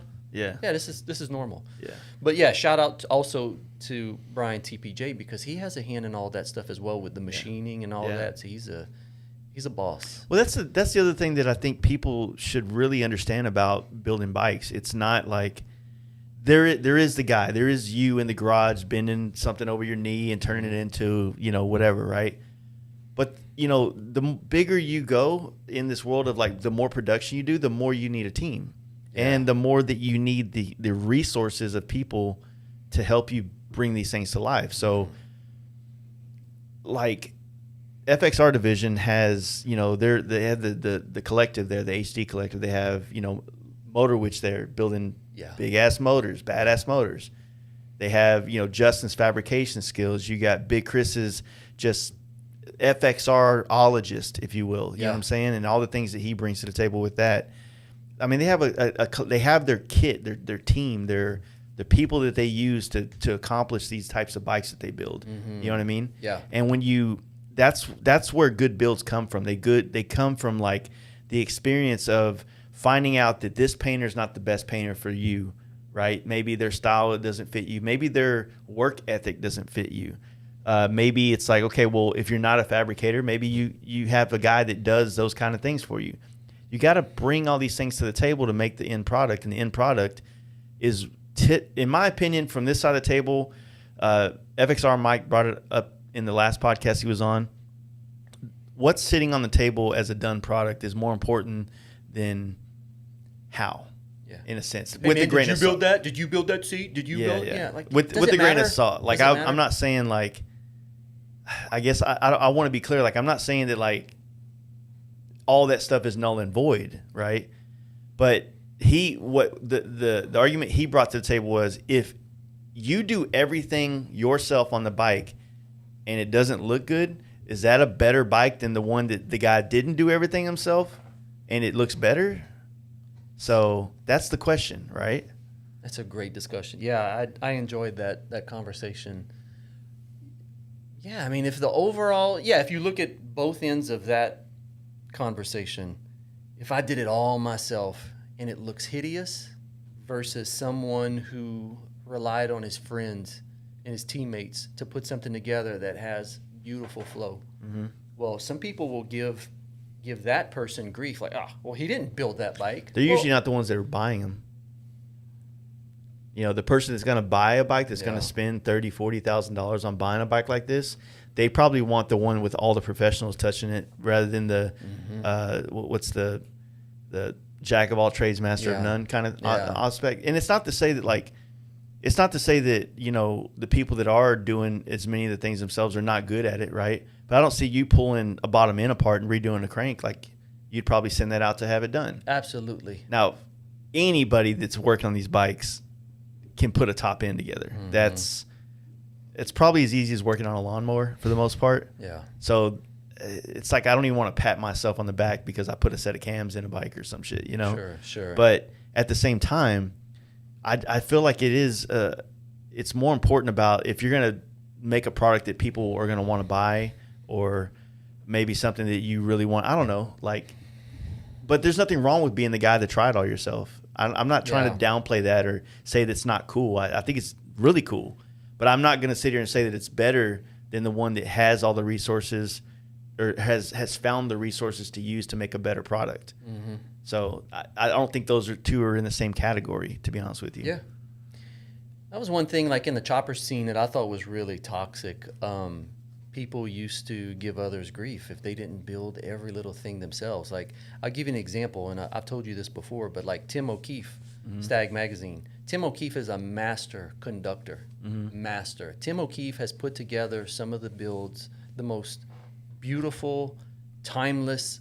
You know, Tim's very much in that vintage side of the pool. I mean, he eats, sleeps, and breathes that. At least he was at the time. Tim doesn't have a welder. He doesn't fabricate, you know, in his home garage. If he needed something welded, he would come to me. He'd come to Brian Bass. If he needed, you know, some other piece of machinery made, he had people he could lean on. But it was all his vision. We didn't come up with this style and this flow. He did. Mm-hmm. And we're talking iconic builds. Yeah. But people gave him grief because he didn't build it. But he had my respect because he came up with the concept. Yeah. So it's just a matter of do people have the security? Are they confident enough to give someone praise when it's deserving That's or the not? difference. Or are you a hater? My thing is always about being an open book and giving everybody credit because, and it stems from like my history in this motorcycle industry growing up. You know, the hundreds of magazines that I should have had my name on the cover that, you know, it never came to me because of a shop that I worked at, or the amount of products that I've designed for brands that you'll see that I'll be at Sturgis like, I designed that. And I'm like, but I feel like a pretentious asshole shouting to the world that I did that, right? Yeah. So there's like... Well, that's not on you. That's on them to give credit where it's due. So that's why I always give credit, and I always do it on my own accord, not just when the person's around, right? That's the other thing is like, oh, I'm going to tell everybody how great Cory is because he's right here. If someone asks me about this bike, you know, at bike night and you're not at bike night, so Cory did this. Like, I have no problem giving credit to things and people that do things for me. Yeah. You know, but the other thing is that I think that a lot of the world, like maybe the outside of the industry world doesn't understand, is a lot of shops hide those things so that you will come to them for the complete build instead of going around them to the painter and going around them to the fabricator, going around them to the powder coater. You know, a lot of shops try to, you know, posture themselves as the one-stop shop to get your bike done. And then when you start peeling some onion layers back, you realize that the shop itself does nothing more than order the parts. Yeah. You know, they might even have an after-hours mechanic from Harley coming in to put the stuff together. And that's a lot of shops and a lot of builders that I've seen on hot bike tours in the past, V-twin visionary tours of the current. Like, but I'm not going to be the dude going out there and busting that dude's bubble and being like, that motherfucker doesn't, like, he figured out how to make that bike work and he's doing it. Mm-hmm. maybe he's telling people who's actually doing it or not. That's not my business. But there's a lot of people in this industry that people put on high regard as builders that aren't necessarily doing anything more or less than I am or another person is, right? Yeah, I mean, the proof is in the pudding, and I give you credit because you've been very forthcoming with giving me credit for the work that I've done, and I'm not looking for that. Yeah, but it's nice, and I appreciate it because for years in me building bikes for people, I was belittled. Yeah. I was minimized and diminished because they were insecure and they had too much pride to go out and say, yeah, Cory from Maindrive built this bike. No. They'd say, Cory helped, or Cory did Cory did the fab work or something, just whatever they would to take a little jab at me. And I don't even know if they're doing it on purpose or they're just so insecure as a man that they can't give credit where it's due. I think it's the builder talk. It's the fact that, there's no way to define the edges of that word. Where does it start? Where does it end? Right. Yeah. Because, you built your bikes to the complete extent, but then there's also going to be the guy go, well, did you cast the cases? Did you do this? I mean, there's always those shades of gray that before you get to just completely black. Right. And I think that for a lot of people, so for instance, on the tour, like I already knew off the bat that if, cause I mean, the comments started coming out immediately. Right. Whenever I was like, well, Cory's doing the fab work for me. Oh, well, I thought you were supposed to build your own bike on this tour. I'm like, well, I'm ready for that criticism and I'm ready for that conversation, even though I'm not going to have it on a message on my Instagram. If you want to talk to me at Born Free or Durango, and tell me that I don't deserve whatever, I'll listen to you there. I might tell you to go fuck off, but I'll listen to you, right? And I'll even, entertain it. But the thing is, like, I kind of knew that was going to happen, right? Yeah. And I could have, I probably gotten my feelings here and there about it. It's we're human. Yeah, right? Yeah. But at the same time, I never wanted it to be some situation. I wanted to kind of show the world how bikes kind of get built for real. And by being the most transparent as possible, I think that it shows people how this is done, even though I'm just showing this version of it, but maybe they'll open their mind to like, okay, some of these brands that I see building bikes all the time, maybe they're not doing it, and maybe it doesn't matter if they're not doing everything. It's just it's the finished product that matters. Yeah. Well, the thing is, for me, what if you flip this scenario? I don't know how to paint, but when you're going to be, other than Heath. Everybody in this tour, other than myself and Heath he's the anomaly. He's the fabricator. Yeah, he can do it all. He's the everything guy, right? Everybody else had to send their stuff out to paint work. Yeah. Right? So I'm like... So how come us, like me as a fabricator, how come I'm not getting pooped on when I have to send it out to paint? Because maybe that's just an understood, that's a given. Yeah. It's a norm. It's a norm. And it's because a lot of the paint world isn't wrapped around motorcycles the same way... Technically, neither is fabrication, right? Fabrication is something that goes across the board in almost every type of culture, automotively and structurally and things like that. But it's just the paint world. And I'll be honest with you, this is a tangent and we'll keep it short. Part of me feels like back in the 2000s, you would hear people say things like, Matt Hotch said this, right? I don't want to go wild with my paint because I want to show off what I made. But he still put custom paint on his bike. Right? It was never a black bike. It was never a white bike. It would have a very minimal flame job in one side, but it showed those lines that he created. He still painted it, right? But then it's like I think people start hearing that and they're like, well, you know what? I really don't want to spend $7,000 on a chopper getting painted. So I'm going to take that verbiage and I'm going to downplay the concept of custom painting bikes. That way I can seem cool still by not doing it. And then people that do it, they're just the yuppies. That's valid. You know what I mean? Mm-hmm. So, oh man, if it ain't black, it ain't right. Or, all these different things you've heard over time. And it's like this industry with the solid colored bikes all over the place is kind of boring. And I'm not saying you have to go to the level that I would go on a bike, but like what we're doing with your bike. Yeah, it's a good compromise. You know what I mean? It's not stock. It's not black. It's custom, but it's done in a lighter vein to extenuate the bike, not overpower the bike. Yeah. And that was a concern, right, for you and for me coming into this marriage for this paint paint work that you're doing for me. Yeah, I mean, it's very minimal compared to what I would normally do. Yeah. But, you know, the challenge was welcoming, you know, for the sand. And we were talking about it earlier in the paint room. I was like, the good thing about being, you know, getting yourself to a certain position, whether you're building bikes, painting bikes, or whatever you're doing in the motorcycle industry, getting yourself to a position where you don't have to rush yourself to make decisions is a place where decisions can start revealing themselves to you, so you don't make bad ones, right? Yeah. Color combinations. Yeah. Just overall designs. If you know, there's been times I've sat down to draw a helmet and it just didn't happen that night. There's been times the first time it's out of the park, right? But being comfortable with that and being comfortable with the fact that maybe it's not going to happen tonight, and that means I'm not starting on it tomorrow. To most people, if I tell them that and I'm under a deadline with them, they think I'm giving them bullshit. I'm holding them in paint or gel.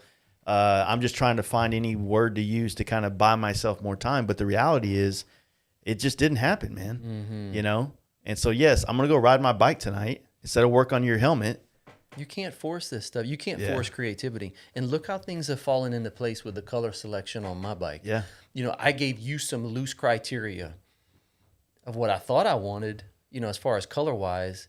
And then over the weeks, you know, we kind of just organically let this thing happen. Nobody forced it. Yeah. Yes, we do have a deadline, but we've got margin. Yeah. We've got time to ebb and flow and find our way. And eventually we arrived at a color combinations in a palette that as soon as you sent it to me, you saw, yes, you nailed it. Like, look at how long it took to arrive at this eventual conclusion, but we got there. Yeah. And I cannot wait for you to do your thing just on the samples that you've done. Mm-hmm. It's incredible. It totally speaks to me. And layout, I was concerned about layout. You're known for radical paint. Mm-hmm. And when I'm talking to people about this bike getting painted, they're like, well, who's painting it? So Jace is painting it. But he's not going full-blown fast life radical. Yeah, yeah. I can totally appreciate, like your ST, that's radical to me, tastefully done. But my personal tastes are even more subdued than that. Like, you know, I'm not a fan of points. Yeah. I like more tradition, but not full-blown traditional like my blue bike. Yeah. I wanted to take everything up a notch, including the paint. And now you're going to get to flex. I've been very, I mean, I think you could probably agree. I've been very open as far as giving you creative freedom to do what you want, just within my loose requirements. Like, dude, I still want you to flex. What you drew in that sketch is undeniably fast life. It is. It just absolutely is. And people are going to be able to see that, even though it won't say fast life. That's a fast life paint job. Not full-blown radical. Yeah. But still has that DNA that looks like it could be something that maybe Harley could do one day. Like, they could probably take notes on this, because this looks like it's lines that I have not seen done before. I would have never come up with this on my own, but once you drew it, like, yep, that's it. That's perfect. Yeah, I was That's worried what you we're weren't going to doing. go for it. No. I was even telling my wife the other night, I was sitting in the garage drawing it. And I was like, man, I got to figure out how to convince him to let me do this. And that's part of the job with custom paint a lot is, you know, trying to convince the other person, because you have a vision, and then I have my version of your vision that is only how good you are at explaining your vision is only how good of a vision of a representation of it I have. That's confusing as hell to say, but right. And I'm not the best at articulating what I want. I told you I can't articulate feeling of color. It's just a feeling. Like, here's what I like. I tell everybody, if you want to find a good color palette, go to Pinterest, put 2 colors that you like. I like black and pink color palette, and then Pinterest. I mean, a lot of it's going to be color palettes for like interior design and other things, not custom paint, but it'll give you these tones, and these tones you can build from. You know, as a painter, like, I know different types of feelings through different types of paint, right? From the opaque stuff to the pearls to the candies. I know which ones are going to kind of give us that vibe that you want. And then, of course, because I do the paint, I immediately think of the process I'm going to go about doing it, right?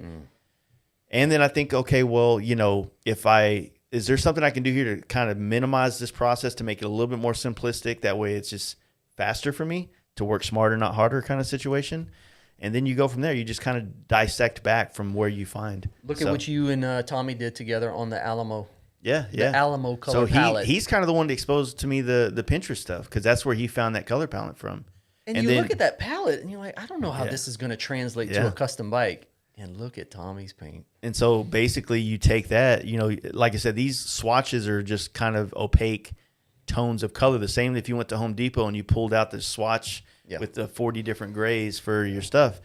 And then it's up to me to figure out in that tone of that brownish color, what's the coolest color I can find to convey that color, but also make it entertaining to look at, Look at what you did on Tommy's bike as far as the pinstripe color, that accent color. Yeah. I mean, Marcus and I at Texas Hills were like, who'd have thought in a million I didn't years? think of that. That was Tommy on that. Tommy's Dude, the one. It worked. Yeah, because it was it was Tommy, but I think that the pinstripe, to go towards the pinstripe was, I don't know. It could have been either one of us. The fact is, it's like at that point, it doesn't really matter whose mind it came from. It just matters that it took place and it worked out, It was right? a good collab. So,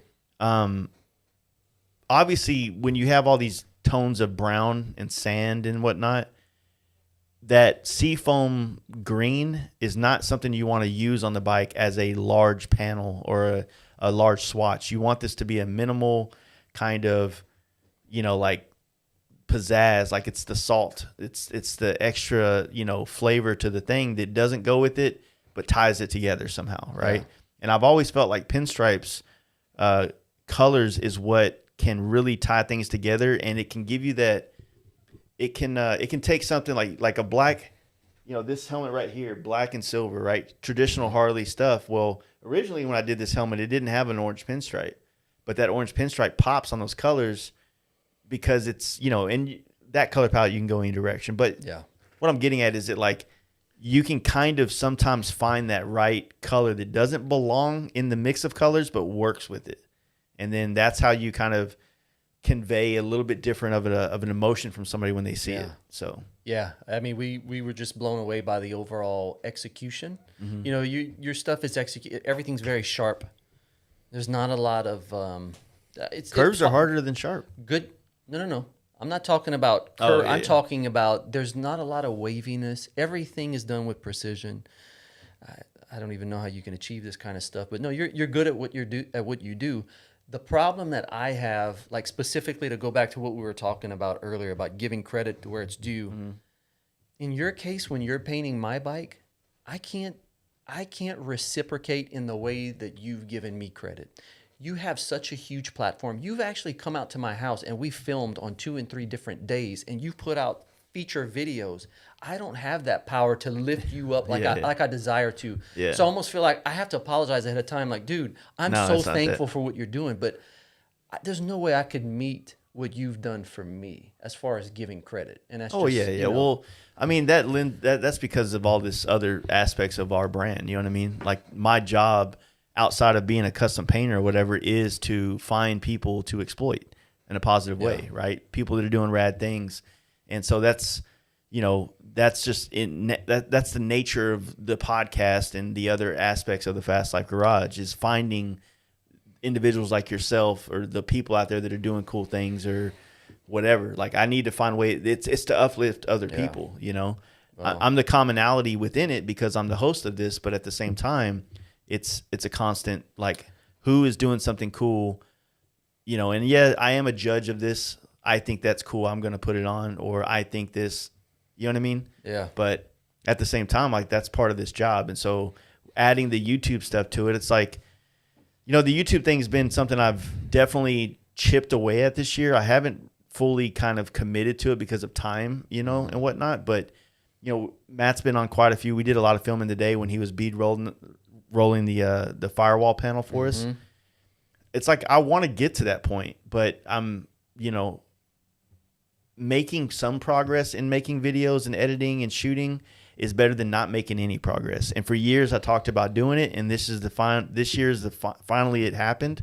So even though there's probably going to be 10, 12 or 13 videos total done this year, it's still 10 more than I had done prior, right? Dude, you'd been And talking about doing YouTube for so long. Yeah. You've been talking but about... also finding my own way to do it, because I didn't want to do it the way Two Lane Life does it, or Get Bent Moto has a different style of doing Everybody's it. got your own style. Yeah, your personality is coming through too. Your style of video comes across as you.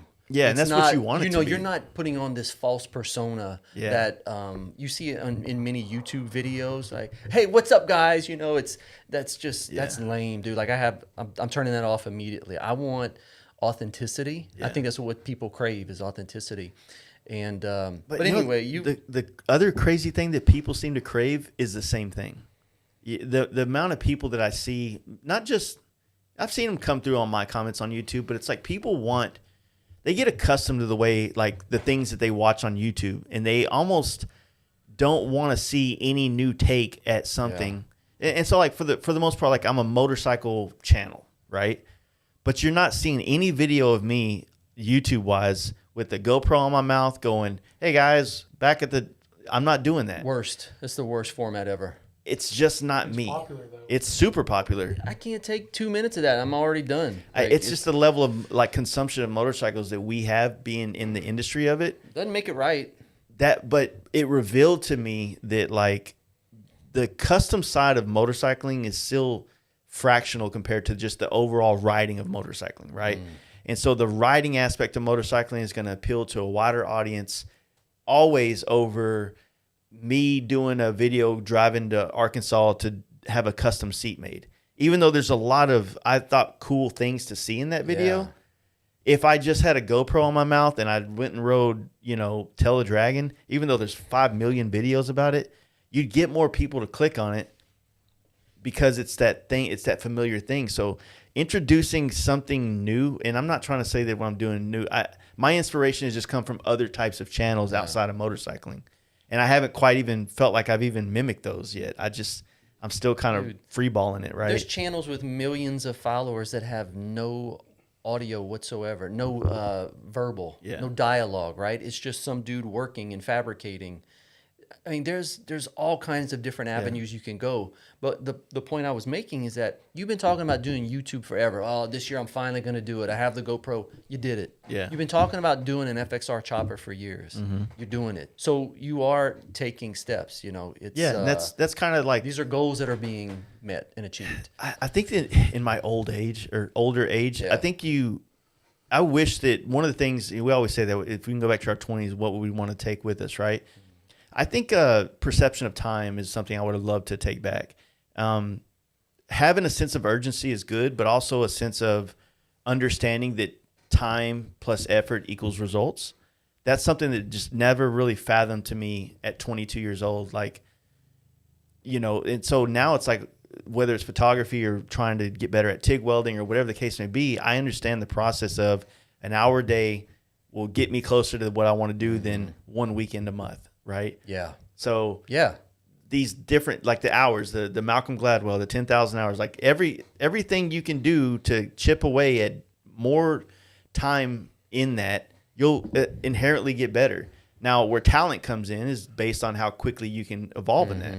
It's not so much like, I think a lot of us, we've watched too much Disney in our life, and we always want to be King Arthur. We want the first time we pull the sword out to everything perfect, right? Yeah. And that's just not the reality of anything. Any customer, any creative endeavor is always there needs to be something there to give you a spark to make you try it again.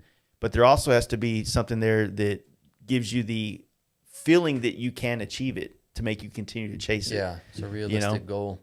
Well, you and I think, are very similar in the fact that, we've been eating, sleeping, and breathing custom motorcycles for 20 years plus, right? So there's no way to log all those hours that we've just spent, whether it's staring at bikes, flipping through magazines, talking to people about bikes. You're talking about tens of thousands of hours that have got us to this point, to where you develop a certain style, a certain taste, which is still constantly evolving. Yeah, an opinion about things, right? Yeah, and you have a right to have your opinion. You're not just some fresh, newbie, some rookie who thinks that you know it all, right? You have to approach this stuff with humility, but you can't help if you've put in tens and tens of thousands of hours into the study of this craft or these bikes that we absolutely have such a deep, Yeah. motivating passion for, you can't help but eventually have that come out of you to where you exude this passion that you feel inside, and that now, like you talked earlier, you know, from us doing your exhaust together, Yeah. and like you doing all the welding and the fitting and all that stuff, like it's lit a spark in you to want to push harder for fabrication. Yeah. Now, granted, there are only so many hours in the day, and you're spread very thin, Yeah. as Yeah. it is, but it's cool that you're getting, number one, you're getting the exposure to it. Again, because I mean, you've done this stuff before, right? You've Yeah. welded exhaust and stuff in the past. It's been a minute Yeah, since long you've time. done one, right? But I mean, look at you. I mean, you that exhaust, I have nothing to do with that. Let's get it straight. You know, that's all you. I didn't do anything with that. That's you. So no, you didn't do the frame fab. Yeah, But yeah. you did all that exhaust. First off, you came up with a concept, you implemented it, and it looks killer. So I guess, you know, just so people understand, like I reached out to multiple sources about having an exhaust done. Not just having it done, but also from bigger brands that maybe wanted to work together on a custom level. And for lack of a better way to kind of explain what happened, the bigger brands pretty much pointed me in a direction that was completely unhelpful, right? Just someone has this pipe in stock, go buy that. I'm like, you completely not understand the custom side of this, you know. And these are brands that had reached out to me in the past wanting to work with me on things, and so you know, don't get it twisted. Like when I'm building a bike, I'm thinking about what brands could work with me on this deal to benefit them from the exposure that might come from that, or whatever the case may be. And I get a lot of brands that want to sponsor the podcast, but I don't have space, right? Or I've never ran any of your products. And then I'm like, okay, well, now I have a place where we can try your products out to see if it's a good fit for our podcast, right? So we had a couple in that direction that just completely flatlined. Then I went to the source of, I went to a friend and a very close person to the source of that style exhaust system that I was mimicking, so I've always been a fan of Royalty exhaust. I love Pat. I love Carlos and all those guys, those old West Coast chopper guys. They worked out of the Austin Speed Shot stuff. I think Pat's exhaust system, when it first hit the market, is 1,000% one of the sickest exhausts for me and my style and what I like. Is the most. I love it. Right now, his original Dyna and FXR style pipes look similar. Mine is similar to his, right? But they don't offer that style anymore. So since the manufacturing of Royalty exhaust is now done through another brand, right? I can't get that style from that brand. That's the brand I actually tried to work with and say, hey, can we maybe work with some stuff here? Maybe you can get me a lot together and I can finish. You know what I mean? Like, how can we work together on this thing to some capacity? I was told to go buy a bagger exhaust from somebody else and then whatever.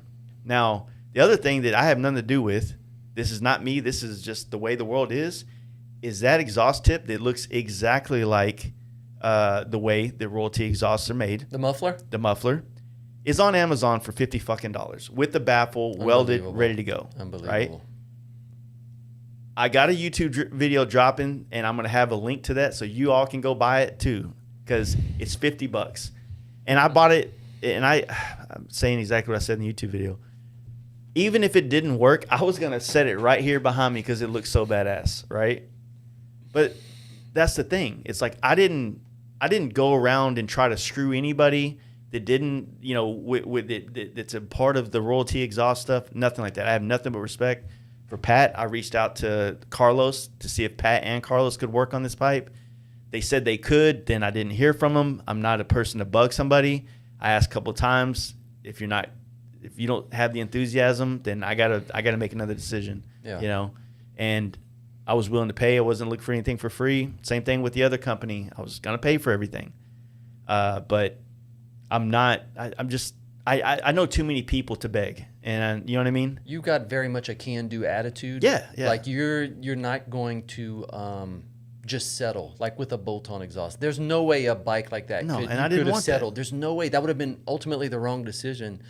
So, I mean, for people who don't know, this dude went out and bought a chop saw, bought some grinders or some sanders. I rented Matt's welder. Got Matt's TIG Miller, welder. TIG welder, and built your own exhaust because you were backed into a corner where you had a particular goal in mind, and if you couldn't get the help to do it, then I guess I'm going to do it myself. Yeah. And I mean, look how much satisfaction. Now, as long as it stays together, that's It's gonna stay together. Give me a break. first leg of the trip. Bink. I mean, when I first saw it, Microphone. yeah, when I first saw it, it was already built other than the one downpipe, the front downpipe. Yeah. So I just helped you a little bit with that. Yeah, but yeah. you already had it. You already had it set up and everything. Yeah, we were trying to figure out the angle to reach into that pipe, so Matt came through and helped me out with some chopping and some fitting and stuff like that. And I mean, I felt like we got it all tacked up. There was a couple of spots where I burned through the fitment wasn't good. I didn't get a good tack, so it kind of created a hole. But I kind of wanted to, like you had loaned me your purge system, and I had it here. But then, we were like, hey, look, let me bring this all back to your house. Let's set it up. And, going back to you, like I ran a bead, then you ran a bead, and we kind of bounced back and forth. And because you said you hadn't had a lot of experience doing this. No, it had been many years. I feel like I have to relearn how to weld it every time. And I've never been able to achieve that kind of masterful level of welding stainless exhaust. Well, just exhaust tubing together. Even the mild steel exhaust I built. I can't get, I don't know what I'm doing wrong. I need somebody to give me a lesson. But, we did bounce back and forth running a bead and all that. But, I mean, fundamentally, though, the design, the flow, it's very unique. It's very custom, and it fits the bike perfectly, and it fits you perfectly. Well, and that's handmade. To me, like I said, and I hate to just like turn the switch on and be like, oh, building bikes, guys, here's the deal. Listen to me, I'm an expert. Yeah. I'm not trying to say that, but this is the same approach when I do paint jobs. You see the way I rearrange my shop? You see where my little laptop was? Yeah. I sit there now every morning and every day before I go to work, and I stare at that bike from that angle because I'm visualizing it. And the more I look at it, the more I'm like, okay, that the pipe stops there. For some reason, if it was an inch shorter or an inch longer, I don't know if it would look right. Mm-hmm. And it's that kind of analness that I do in paint jobs where I'm like, somewhere on that saddlebag right now, when that tape goes right there, it's just not, something's off right there. Yeah. And it's that feeling you get, and then sometimes you have to go home, and I take a couple pictures, and I go home and I lay in bed and I'm looking at it, and then bam, it happens. Come back the next morning, fix it. You can't force it. Yeah. You have to. It's like you have to. To me, it's like you need the space to stare at that bike from all these angles and get all the perspectives, and like make decisions on designs, whether it's a part or a paint job, that fit the bike at all angles and not just one. That's the part about custom bike building that people have no concept of, that there's so much staring that goes into building a custom bike or your custom paint jobs. Yeah. How do you ever get that money back of just rolling around on a stool and just looking at it from this angle? Like $5 an hour for staring. It's when someone complains about the price, you need to have a list of how long you've done everything. Well, I mean, it's like we said, and you just brought it back up. It's the unforcing of things, and sometimes I think when a project is very much out of your wheelhouse, it takes longer. There's more staring involved in order for things to start to kind of the engine to start to turn over. And like with your paint job, it took longer than normally would for me because I had to find a way to get on that wavelength of style and flow that you're trying to achieve. And to be completely honest with you, most of the time when those type of paint jobs come across my opportunity table, I turn them down because there is a process in which to get on that level, right? I'm at this level 90% of the time, therefore I operate very quickly on that level, very efficiently, and I get things done quickly. When you change it, now I'm reinventing something. I'm resetting the palette. Yeah. You know what I mean? Yeah, like when you came over a couple weeks back and you were like bringing up, hey, what about this idea? Like for a way for you to add more dimension, more depth, flair, whatever you want to call it. Yeah. And you said, well, what about this? What about this technique? I'm like, dude, do it. Flex. Go ahead. Do your thing, And I think it was after a conversation like that, then you had breathed a sigh of relief. Like, okay. Yeah. It's not going to be such a boring paint job that you may have initially, or maybe we both were initially thinking, now it's going to be just right. Yeah. So, I mean, like I said, there's a lot to it. And, you know, to bring it back to all the builders with the tour, I'm just excited about everybody's build, man. You know, Justin's bike is coming out very nice. He's got a lot of really innovative parts that he's designed up and the way he's pulling things together. He's getting a good reception. Yeah. For sure. Very positive reception. You know, there's no secret. I'm a huge fan of Rennie's build. I love the way that thing's flowing out. You know, FXR Division's build is pretty damn gnarly. I don't know if you saw the group chat, but Heath just posted he went and test rode his today. So what? Yeah, it looked pretty damn good too. I don't think the bags were on it yet. One thing we didn't mention when we were talking about the FXR Division build earlier, talking about innovation and stuff that hasn't been done before. One of the most difficult tasks in fitting a M8 touring drivetrain into the FXR frame is the accommodations of all the mounts, especially the rubber mounts up front, right? Yeah. The swing arm is the standard, you know, rubber isolators that go into those clevis blocks, if you will, cleave blocks. But then the front motor mount is usually a challenge to fabricate around all that stuff. So what Justin and Big Chris have done on this build is different, that I don't think has been done before. They're taking that touring drivetrain, which is intended to be rubber mounted, and they solid mounted it. Mm-hmm.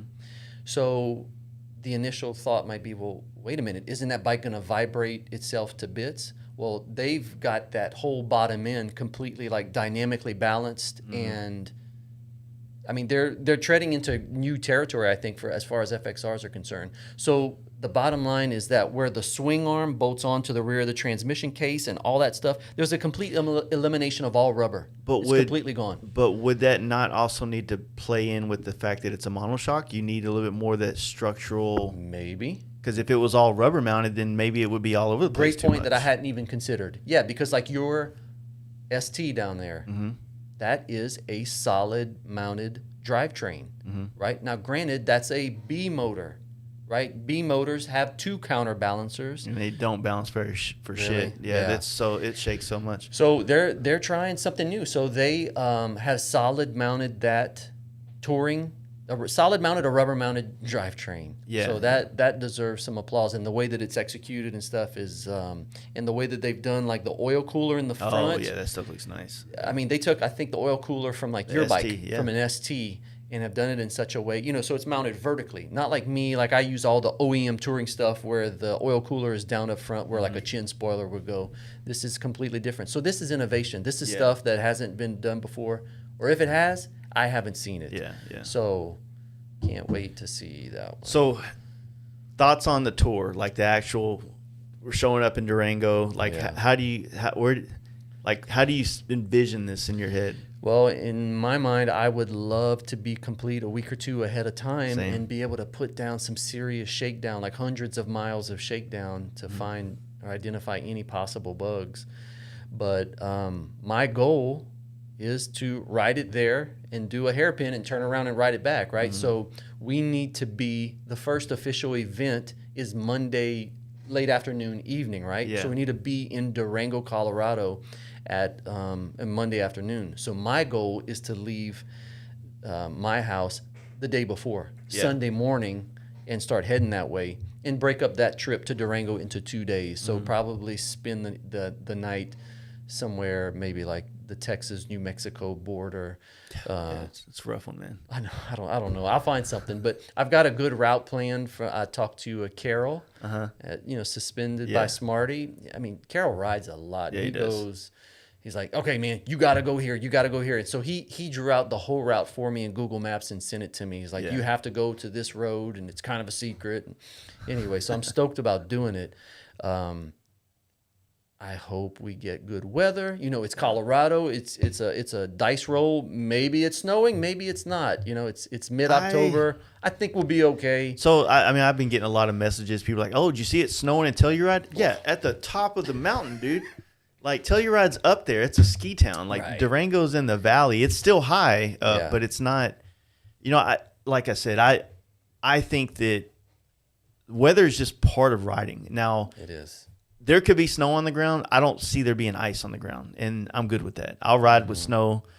You know, I don't see, you know, the way that more northern towns handle snow and ice, they plow it. So, you know, just be some dirty bikes, man. That's all it's yeah, gonna be. yeah. You can't avoid it. You can't plan around it. You just we have to be there. And you know, I'm just praying for everyone's bike to what? No rain. No.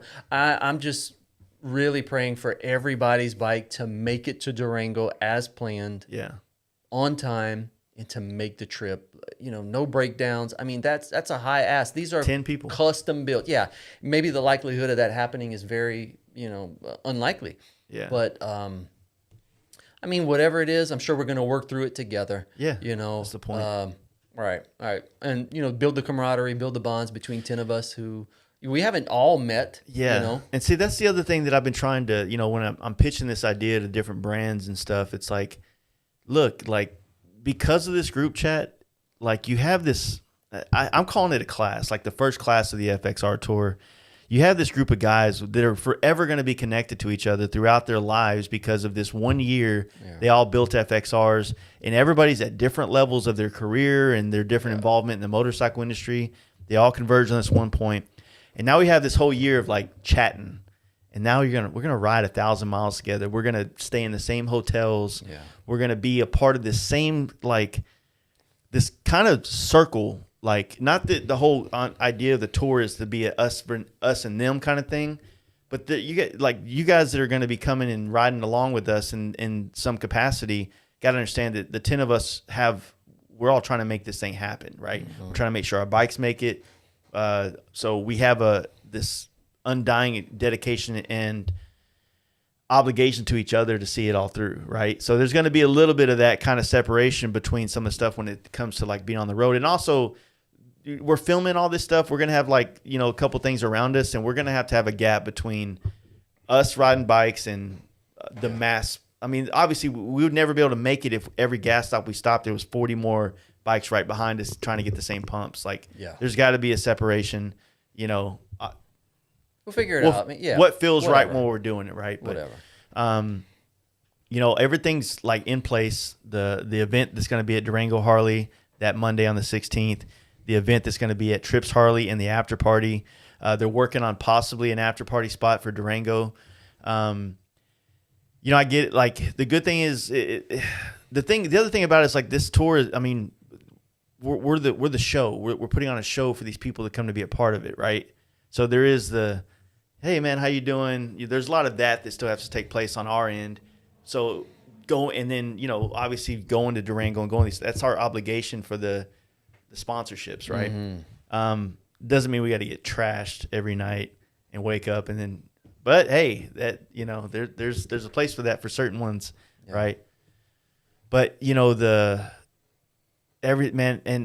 crazy thing is, I don't really want to say anything about it, but man, if this video comes out, if Saxon really just knocks it out of the park, it all happens the way we're hoping, man. We're trying to do something big for the video release. So something in person, something, you know, that'd be cool. Some way to experience it together instead of like, oh, so-and-so just dropped the YouTube video that just finally came out. All of us doing it independently. Maybe we could share the moment. Yeah, we like watch half of it while we're taking a shit, the other half while we're, you know, on the way to work. Like,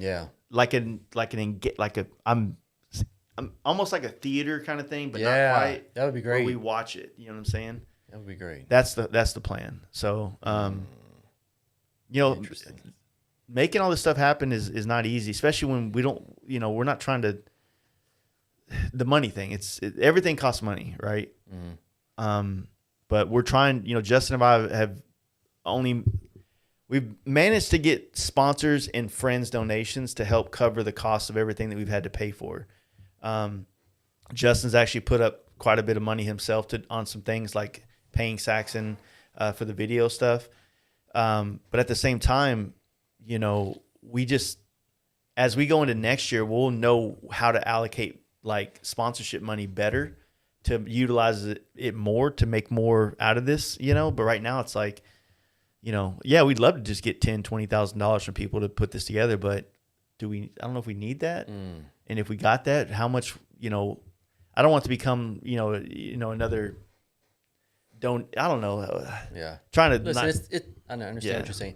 Yeah, this is the first year you're figuring out all this stuff. Every year it's going to get better, right? You haven't done a FXR tour before, so Yeah. you expect to nail everything the first time? No, but it's looking like it's shaping up to be something sweet. yeah. And I mean, if you do it right, man, if you bring people and you make this thing more community based instead of individual based, then these communities can be, these dealerships that we're working with are the sponsors. Therefore, they're the one that put up the money. Therefore, we're the ones that show up, right? Versus if like Justin or I was trying to completely fund this whole thing and just pick some random town in America, there's not a connection to these different areas at that point. Yeah. And then, I don't know. It's just, it's all like the same thing goes into something like this as it does a bike. It's a lot of staring, thinking, imagining, and then hoping that you've imagined every possible outcome and way this could go. And you've kind of, You're still going to miss some. Right? yeah, for sure. Yeah. And that's the thing about Born Free this year. I mean, that last year there's things that were unforeseen, like the lines to get in because of the signing the waivers Yeah. for the alcohol, right? Yeah.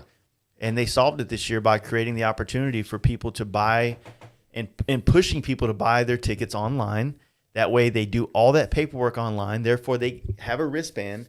They can ride right by the line to get in. But Beautiful. if you don't buy the fucking tickets online, you try to do it at the gate, you're going to be in a line. It's Yeah. just, it's no different than Born Free California. So you people know? need to go and They do, pre-order. yeah. And I mean, this event's, it's, I was sick last year and had a great time still. Yeah. So, I'm excited. I can't wait to see more people getting stoked about it, posting more pictures from their last year's event or whatever. It's like, if you're from Texas, man, like there should be some kind of competition here, right? You bring up Whataburger and goddamn In-N-Out, and everybody in Texas gets prideful as shit. But for some reason, like when it comes to something like a show, like we want the Texas show to be the fucking shit. Yeah. It can be the shit if you all fucking come to the table and make it happen. Hey, I'm not from here, but I got here as fast as I could. Yeah. Thank you. Same thing. It's like, Yeah. and it's not, Born Free is just bringing the structure of the show. This is Yellow Rose Canyon as well. Oliver Peck, a Texan, the guy. There's a lot. This thing is Texas. Yeah. It's just the guys at Born Free are bringing the structure that they've already found at California. I was hesitant at first too until Danger Dan put me in contact with Mike. I was like, man, these guys are coming here trying to, just put more California in Texas. And it was such a reassuring conversation last year before we met. First conversation was, Mike, look, we want people in Texas to make this theirs. So if you have ideas, if you know people that have ideas, we're open-minded. We have space to do all kinds of shit. What do you guys want to do? Let's make it happen. And a lot of people have had some things to say about the price and whatnot. That price is for the added.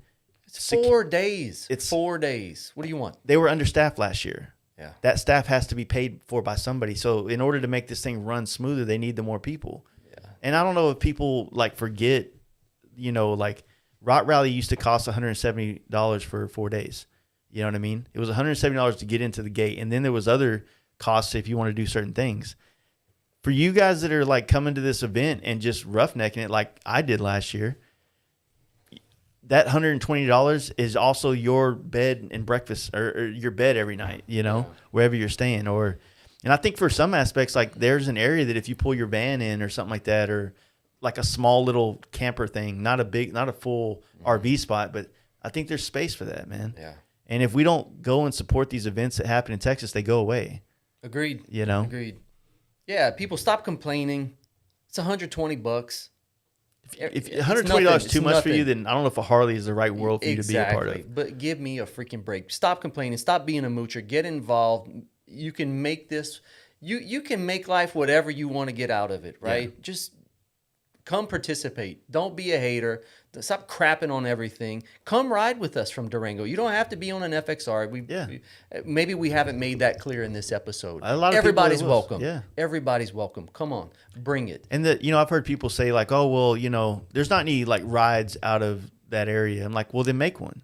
Like, when you go to Sturgis, there's no ride in Sturgis that Sturgis puts on for you. You go to Sturgis, and it's a conjunction. It's a bringer together of people, and then you come here and you make it yours, right? Yep. This isn't Six Flags.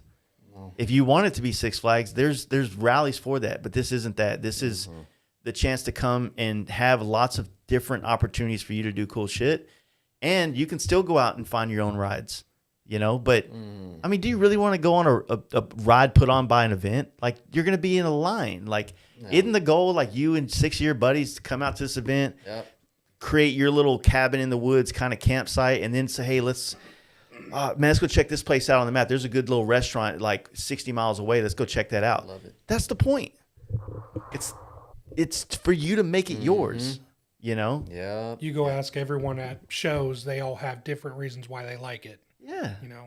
You know, and there's certain parts of like events that, you know, maybe you do or don't care for. Like me, I'm not really into the whole, I haven't got that bug of like swap meet stuff yet, but I know that it's a big thing. Or mini bike racing does nothing I don't care for me. about don't mini. care, but there's something for everybody. But that's the thing. It's like not everything is supposed to be, you know, if everything was made specific for you, then come on, man. Yeah. Stop complaining. Have a good attitude and bring a Get- good get attitude off and the you're welcome. internet, You're dude. welcome. Get off the get internet. in real life. Except for keep watching the podcast though, but just Yeah. get off the internet.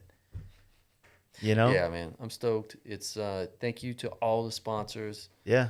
You know, Durango and Trips HD, Tommy Donnelly with Cowboy, Frank Speed Dealer, Dealer, Winton, Scott, everybody. Thank you for making this happen because nobody does this alone.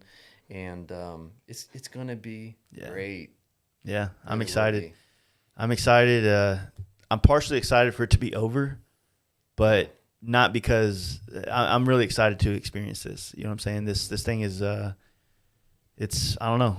It's going to be epic. Yeah, and even if you can only if you can only come for one day, come for one day. If it's Saturday, come Saturday. Saturday's going to be killer. Yeah. All the bikes Come will when be you at the can. end. Just come. Yeah, and if you can only be a part of one of the places on the FXR tour, maybe it's Dallas, maybe it's Durango, maybe it's whatever, Amarillo. Yeah. If you can only be a part of that and you can only come for the night, or you can ride from Durango to Amarillo, but then you got to go back home. Like, dude, come out. Being a part of things is how you do it. Like, we can all find a million excuses how to get out of all these things, right? Yep. We all have other shit we need to be doing. Yeah. But maybe it's a little bit of selfishness, but it's also sacrifices you got to make to be a part of the things and not let these things pass you by. So, Yeah. you know, Listen, bottom line, life is short. Don't have any regrets. Go to the show. Do whatever you can. Be a part of something. yeah. Because before you know it, you're going to be old and gray and maybe you won't be physically able to ride anymore. Tomorrow's not guaranteed. Let's have fun today. Yeah. Well, cool. Corey, thank you. Thank you, sir. I It's been appreciate fun. it. Yeah. Matt, appreciate all your help too.